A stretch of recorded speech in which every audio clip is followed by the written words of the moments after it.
Hello, and thank you so much for joining me today for this thought from the Bible.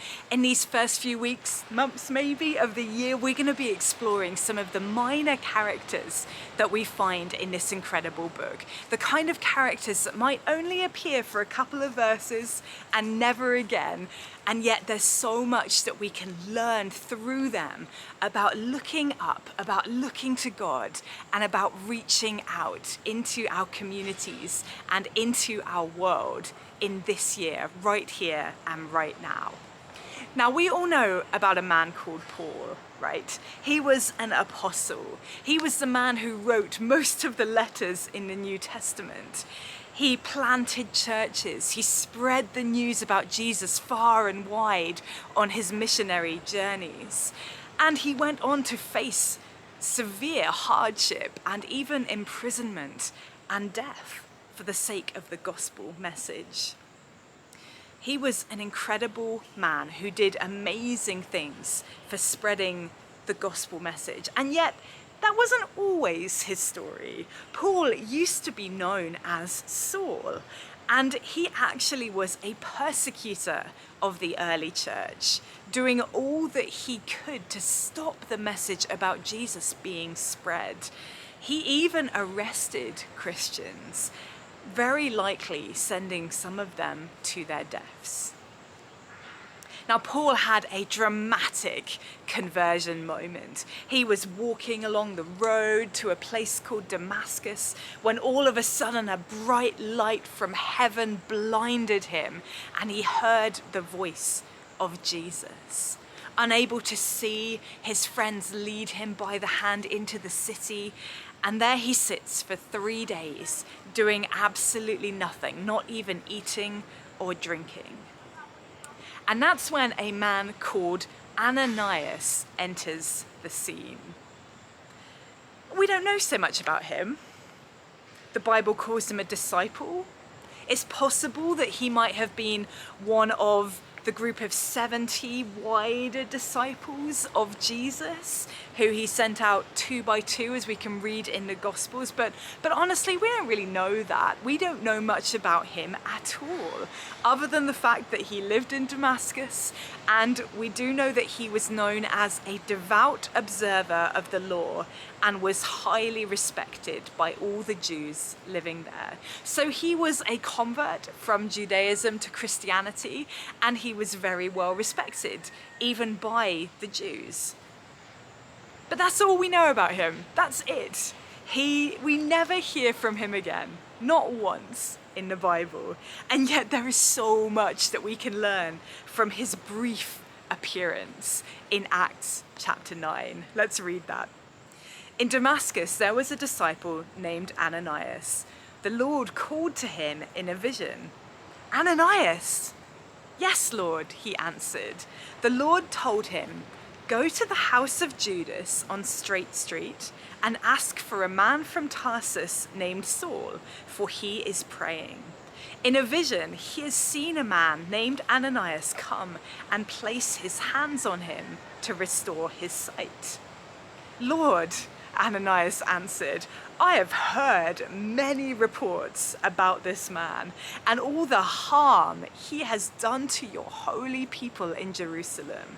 And he has come here with the authority from the chief priests to arrest all who call on your name." But the Lord said to Ananias, "Go. This man is my chosen instrument to proclaim my name to the Gentiles and their kings and to the people of Israel. I will show him how much he must suffer for my name." So Ananias does go. He goes to Straight Street, he goes to the house of Judas, and he prays for Paul. And there's an amazing moment where scales fall from Paul's eyes and he can see again, and he is baptized and becomes a follower of Jesus Christ. It's an amazing story. And something that really jumps out at me is how easily Ananias hears and recognizes the voice of Jesus. Yes, Lord, he answers immediately when the Lord calls his name. What a challenge that is right there at the start for us. If God calls our names, are we ready and willing to answer? Or are we too distracted by everything that's going on around us to really pay that much attention? Or even to hear God calling to us at all? In a world where we are bombarded by news and social media and just all of the busyness of life, do we ever take that time to stop and to hear from God? Are we willing to have our days interrupted when God speaks to us? Are we ready to answer, yes, Lord, I'm here. What do you want to say to me? But I just love how specific God's directions to Ananias were. See, this is the God who made the entire universe, billions of planets, the vastness of everything that we can see and everything that we can't. And yet that God who made it all, that God who is above it all, could say to his disciple that you need to go to this specific house on this specific street. God, the master of the entire universe, knew that Paul was in the house of Judas on Straight Street. I just love that. That is mind-blowing to me. God knows the name of the street that you live on. He knows which house you are in. And he also knows which house the people who desperately need to hear from him are in. The people who desperately need a bit of encouragement or a bit of love. He knows where they are too, and he is fully able to direct us to those places. He is not too big to know the intricate little details of our lives and the lives of the people who need him. And I find that incredibly exciting. God knows what's going on in our world. He knows the details. And I wonder sometimes, is it possible for us to hear that specifically from God today? As specifically as Ananias did? And I think that it's true. I think that we can. But only if we're ready to stop and to listen to what he's saying. And only if we are ready to obey when he does speak those specific instructions into our lives. I don't think that he is going to keep telling us things to do if we did nothing with the last instruction that he gave us. I wonder sometimes if part of our problem today is that we don't expect God to be so specific. When we pray, when we do stop and listen, maybe we're just sort of anticipating those generic whispers of encouragement. And those are important. Absolutely they are. But God can and he will speak specifically and tell you what you need to do. Go to the woman down the street. She needs some encouragement today. Have a chat with her. Go give some money anonymously to that person. They need it right now. We need to be ready to hear and ready to act. And finally, I think as we read through this story, it's so easy to forget how much obedience could have cost Ananias. Saul was a man persecuting the church. We know that Ananias knew that. He fed that back to God in that prayer.